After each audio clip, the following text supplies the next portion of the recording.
Hello guys, इस lesson का part 2 है ये। पार्ट 1 के लिए लिंक डिस्क्रिप्शन में है, आप वहाँ पर जा कर के ज़रूर देखिएगा। मैं आपको केवल इस चैप्टर में वही चीज़ें पढ़ाने वाला हूँ जो इम्पॉर्टेंट है। बाकी चीज़ों को हम इग्नोर करेंगे because it is not important कि जो भी किताब में लिखा हुआ है वो सारा हमें पढ़ना होगा। हम वही पढ़ेंगे जो कि हमारे एग्ज़ाम में एग्जैक्टली आने ही आने वाला है। ओके, तो मैं आपको यहाँ पर ये जो बॉक्स है केवल इसी को पढ़ाने वाला हूँ। मैं बाकी चीज़ें यहाँ पर नहीं पढ़ाऊँगा इस पेज में आपको। ठीक है, स्टार्ट करते हैं। ये डेफिनेशन है इनर्शिया की। The natural tendency of an object. Natural tendency का मतलब होता है आदत। टेंडेंसी माने होता है आदत। जैसे कि हमें आदत होती है ना लेट उठने की, हमें आदत होती है घूमने जाने की, कुछ लोगों में आदत होती है कि उन्हें घर पे रहना पसंद है, अकेले रहना पसंद है। सबकी अलग अलग टेंडेंसी होती है, यानी सबकी अलग अलग आदत होती है। उसी तरह से जो ऑब्जेक्ट होता है, अब ऑब्जेक्ट का मतलब यहाँ पे लिविंग और नॉन लिविंग थिंग दोनों से ही है, जिसके अंदर हम भी शामिल हैं, यानी कार, बस, ट्रक, काऊ, डॉग, प्यूपल, ओके, बर्ड्स, जितनी भी लिविंग थिंग या नॉन लिविंग थिंग है सभी ऑब्जेक्ट है। तो हम सभी ऑब्जेक्ट्स में एक नेचुरल टेंडेंसी होती है और उस नेचुरल टेंडेंसी को ही इनर्शिया कहा जाता है। ओके, जो नेचुरल टेंडेंसी होती है ऑब्जेक्ट में उसी को इनर्शिया कहा जाता है। लेकिन ये नेचुरल आदत आखिर होती क्या है? तो ये नेचुरल टेंडेंसी होती है कि ये किसी भी ऑब्जेक्ट को उसका स्टेट चेंज करने से रोकती है। यानी हम सभी में, हम एक लिविंग थिंग है और कार, बस, ट्रक, ये सब नॉन लिविंग थिंग है। तो हम सभी लिविंग या नॉन लिविंग थिंग्स के अंदर एक नेचुरल टेंडेंसी होती है जो कि हमें हमारा स्टेट चेंज करने से रसिस्ट करती है। रसिस्ट का मतलब होता है रोकना।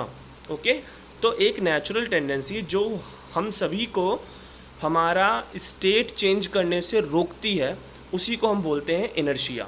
ओके, अब स्टेट का मतलब यहाँ पर हो गया कंडीशन। हम लोग पूरी लाइफ में दो ही कंडीशन में रहते हैं। पहली कंडीशन तो रेस्ट पोजीशन, यानी कि हम एक जगह बैठे रहें या कार एक जगह रखी रहे, ट्रक एक जगह रखा रहे, उसे बोलते हैं रेस्ट पोजीशन। और दूसरी कंडीशन होती है मोशन, यानी कि मूव करते रहना, चलते रहना। जैसे कि हम पैदल घूमने जाते हैं या हम बाइक से चल रहे हैं तो वो सब मोशन में ही आ रहा है। तो पूरी ज़िंदगी में जो लिविंग या नॉन लिविंग थिंग होती हैं वो दो ही स्टेट में रहती हैं, दो ही कंडीशन में रहती हैं, मोशन या रेस्ट पोजीशन में।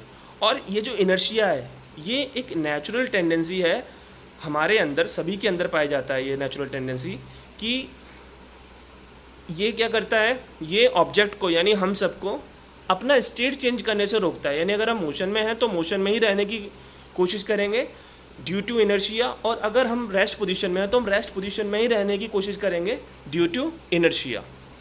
ठीक है, तो आपको समझ में आ गया कि इनर्शिया होता क्या है। ये कुछ नहीं, बस एक ये नेचुरल टेंडेंसी होती है जो हम सभी ऑब्जेक्ट्स के अंदर पाया जाता है, चाहे वो लिविंग हो या फिर वो नॉन लिविंग थिंग हो। और ये रोकता है, रेसिस्ट करता है हमें हमारा स्टेट चेंज करने से, यानी कंडीशन हमारी चेंज करने से हमें हमारा रोकता है। ठीक है, अब आगे चलते हैं हम। यहाँ पे लिखा है since a heavy object has more inertia. इसका मतलब है कि अगर कोई हैवी ऑब्जेक्ट है तो उसका इनर्शिया ज़्यादा होगा।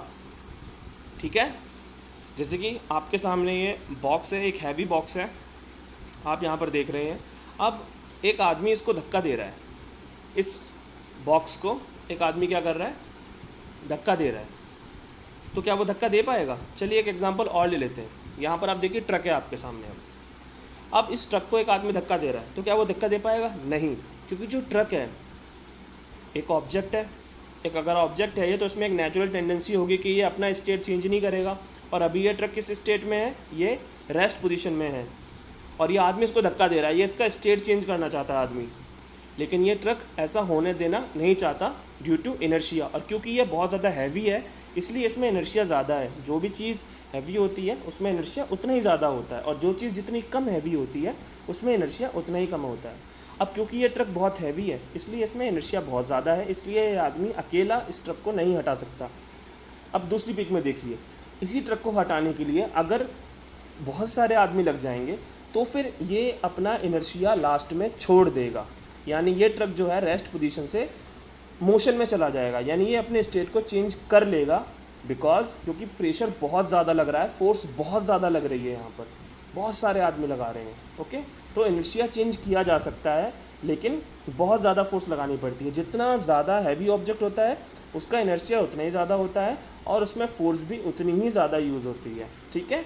और जितना कम हैवी ऑब्जेक्ट होगा उतना ही उसमें कम इनर्शिया होगा और उतनी ही कम फोर्स उसमें यूज़ होगी।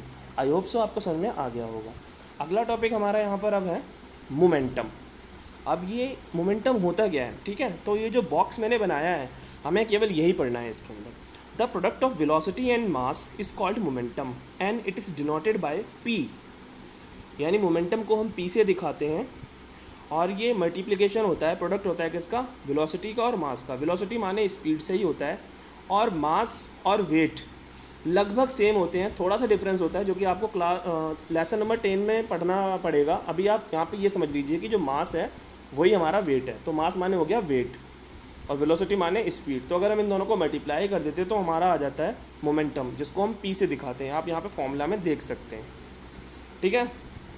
अब एक चीज़ और भी समझ लीजिए कि जितना ज़्यादा किसी चीज़ का मोमेंटम होगा वो चीज़ उतनी ही ज़्यादा खतरनाक होगी, और जितना जिसका कम मोमेंटम होगा वो चीज़ उतनी ही कम क्या होगी, खतरनाक होगी, ठीक है। फॉर एग्ज़ाम्पल आप यहाँ पिक में देख रहे हैं, ये जो लड़का है ये खड़ा हुआ है और इसके पीछे से ट्रेन आ रही है। अब अगर मैं इस ट्रेन की बात करूँ तो इस ट्रेन का मोमेंटम ज़्यादा होगा, क्योंकि इस ट्रेन का एक तो वेट ज़्यादा है, ऊपर से इसकी स्पीड भी बहुत ज़्यादा है। तो उसका मोमेंटम भी क्या होगा, ज़्यादा होगा, क्योंकि आपने पढ़ा था कि मोमेंटम का मतलब होता है स्पीड इनटू में मास यानी वेट। तो इस ट्रेन की एक तो स्पीड बहुत ज़्यादा है, ऊपर से इसका मास यानी वेट बहुत ज़्यादा है, तो इसका जो मोमेंटम होगा बहुत ज़्यादा होगा। और अगर ज़्यादा मोमेंटम होगा तो ये ट्रेन बहुत खतरनाक होगी, ये बहुत डेंजरस होगी, क्योंकि जब ये इस लड़के से टकराएगी ना तो ये लड़का ही जान सकता है कि इसका क्या होने वाला है। बट ये मस्ती में खड़ा है तो खड़ा रहने दो, हमें कोई फ़र्क नहीं पड़ता। तो आपको समझ में यहाँ पर आ गया कि किसी भी चीज़ का मोमेंटम ज़्यादा तब हो सकता है जब उस चीज़ का मास ज़्यादा हो, या फिर उस चीज़ की वेलोसिटी यानी स्पीड ज़्यादा हो। अगर कोई भी एक ज़्यादा होगा तो मोमेंटम ज़्यादा हो जाएगा, और अगर दोनों ही ज़्यादा है वेलोसिटी और मास तो मोमेंटम ज़्यादा होना ही होना है। लेकिन अगर एक भी ज़्यादा है वेलोसिटी या मास में तो भी मोमेंटम ज़्यादा हो ही जाएगा। अब एक दूसरा एग्जांपल ले लेते हैं। आप यहाँ देख रहे हैं एक लड़की है बैग टांगे हुए। इस लड़की के अंदर इसका वेट उतना ज़्यादा नहीं है और ना ही इसकी स्पीड इतनी ज़्यादा होगी जब ये दौड़ेगी, तो छोटी बच्ची है इसलिए।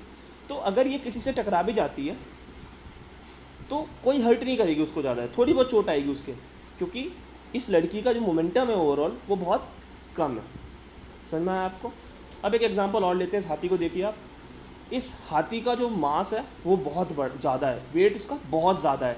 अब भले ये हाथी धीरे धीरे चले, यानी इसकी स्पीड अगर धीरे धीरे रहेगी, स्पीड इस हाथी की कम भी रहेगी, लेकिन इसका मास बहुत ज़्यादा है तो भी इसका मोमेंटम ज़्यादा हो जाएगा। क्योंकि मैंने आपको बताया था अभी कि मास या स्पीड में से अगर एक भी चीज़ ज़्यादा होती है तो भी मोमेंटम क्या होता है, बहुत ज़्यादा रहता है। तो अगर ये धीरे धीरे चलने वाला हाथी भी अगर किसी से टकरा जाएगा तो वो इंसान वहीं पर ख़त्म हो जाएगा, ओके। और मैं इसके आगे खड़ा होना नहीं चाहता हाथी के आगे, ओके। चलिए आगे चलते हैं अब हम। तो यहाँ पर हम देख रहे हैं लिखा हुआ है a person get injured in the case of hitting by a moving object. अगर कोई ऑब्जेक्ट मूव कर रहा है तो एक पर्सन उससे अगर टकरा जाता है तो वो इंजर्ड हो जाएगा। क्यों इंजर्ड हो जाएगा? क्योंकि जो ऑब्जेक्ट मूव कर रहा है ऑब्वियसली उसका मोमेंटम बहुत ज़्यादा होगा।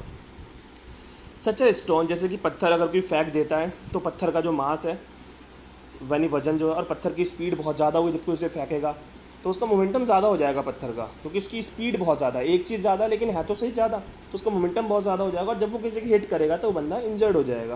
पेबल माने ही पत्थर होता है या कोई और भी चीज़ जिसका मोमेंटम ज़्यादा है तो वो किसी पर्सन को इंजर्ड कर देगा। Even a small bullet is able to kill a person when it is fired from a gun because of its momentum due to great velocity. यहाँ तक कि अगर एक छोटी सी बुलेट जिसका मास बहुत कम है, आप बोलोगे सर इसका मास तो बहुत कम है, बट इसकी वेलोसिटी तो बहुत ज़्यादा होगी, इसकी स्पीड तो बहुत ज़्यादा होगी ना जब ये गन को छोड़ के निकलेगी। समझ रहे हो आप मेरी बात यहाँ पर?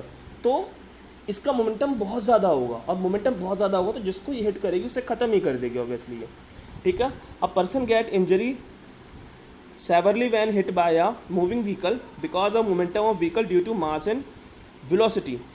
एक पर्सन को बहुत सारी इंजरी आती हैं जब वो किसी चलती हुई व्हीकल से यानी गाड़ी से टकरा जाता है, क्योंकि उस व्हीकल के अंदर बहुत ज़्यादा वेलोसिटी और मास होता है, जिस वजह से उसका मोमेंटम बहुत ज़्यादा होता है व्हीकल का, और हमें इंजरी का सामना करना पड़ता है। अब हमें इसमें ये पढ़ना है केवल, और हमें नीचे का कुछ भी नहीं पढ़ना है। ओके, तो देखते हैं क्या लिखा है। Since momentum is the product of mass, since माने जैसा कि हमें पता है कि जो मोमेंटम होता है वो मास और वेलोसिटी का प्रोडक्ट होता है। This means momentum is directly proportional to mass and velocity. Directly proportional का आपको मैं मतलब बता देता हूँ। डायरेक्टली प्रोपोर्शनल का मतलब होता है कि अगर मास और वेलोसिटी बढ़ेंगे तो मोमेंटम भी बढ़ेगा, और अगर मास और वेलोसिटी घटेंगे तो मोमेंटम भी घटेगा। यही होता है डायरेक्टली प्रोपोर्शनल, कि अगर तू बढ़ेगा तो मैं भी बढ़ूंगा, तू घटेगा तो मैं भी घटूंगा। वही आगे लिखा है, momentum increase with increase of either mass of velocity of the object, कि किसी भी चीज़ का मोमेंटम बढ़ जाएगा अगर उस चीज़ का मास या वेलोसिटी दोनों ही बढ़ जाए, या फिर दोनों में से कोई एक भी बढ़ जाए तो भी मोमेंटम बढ़ जाएगा। ऑलराइट, तो अब हमें इसमें से कुछ भी नहीं पढ़ना यहाँ तक।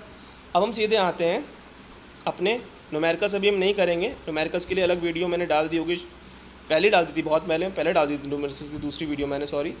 अब हम यहाँ पढ़ने वाले हैं ये जो मैंने बॉक्स बना दिया है। सेकेंड लॉ ऑफ मोशन हम पढ़ने वाले हैं। Okay, first law of motion की वीडियो मैंने फर्स्ट बना रखी है, आप उसमें देख सकते हैं। Rate of change of momentum of an object is proportional to applied unbalance force in the direction of force. अब जो मैं आपसे कह रहा हूँ बहुत ध्यान सुनिएगा।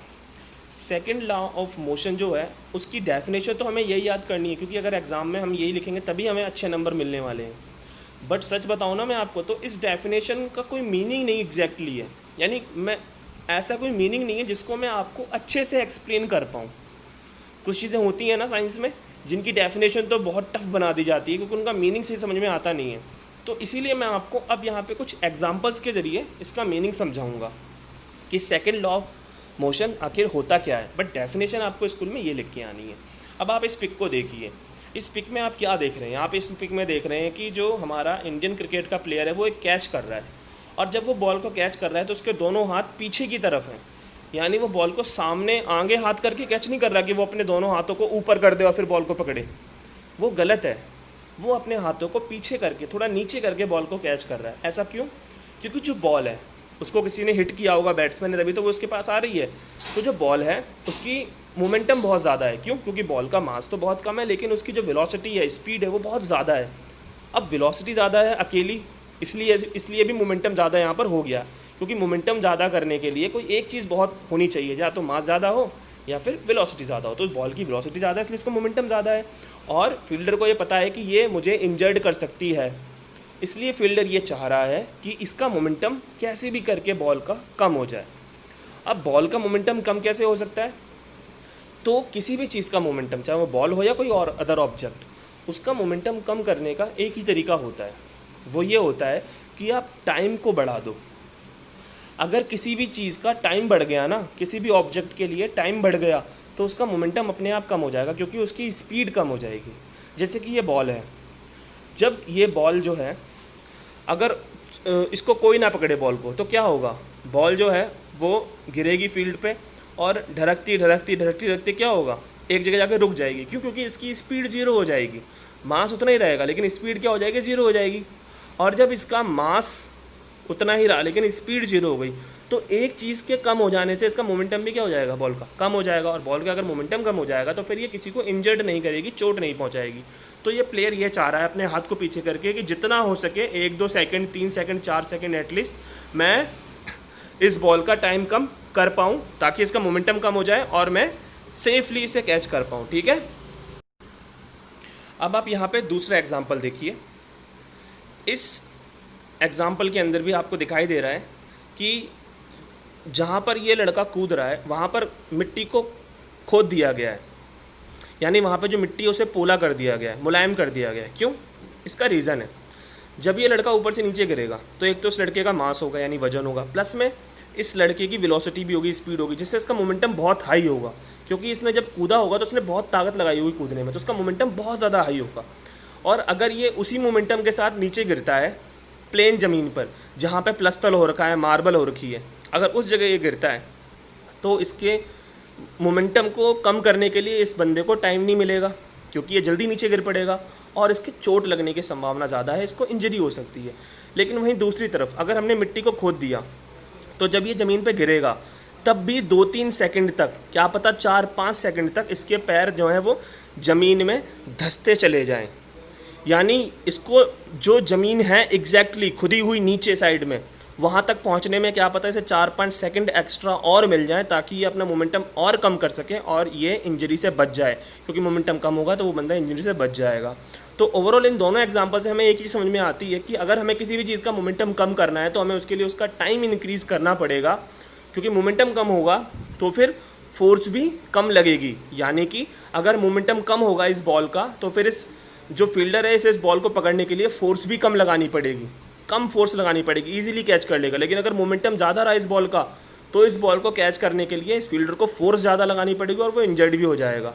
तो ओवरऑल हमें समझ में ये आता है कि जो मोमेंटम होता है वो और फोर्स ये दोनों ही डायरेक्टली प्रोपोर्शनल होते हैं। यानी किसी चीज़ का मोमेंटम ज़्यादा है तो उसको रोकने के लिए फोर्स भी ज़्यादा लगानी पड़ेगी, अप्लाइड करनी पड़ेगी, और अगर किसी चीज़ का मोमेंटम कम है तो उस चीज़ को स्टॉप करने के लिए फोर्स भी हमें कम अप्लाइड करनी पड़ेगी। तो हमें समझ में आया momentum is directly proportional to force. तो ये होता है सेकेंड लॉ ऑफ मोशन, लेकिन पेपर में आपको लिखना है जो यहाँ लिखा पड़ा है। ठीक है।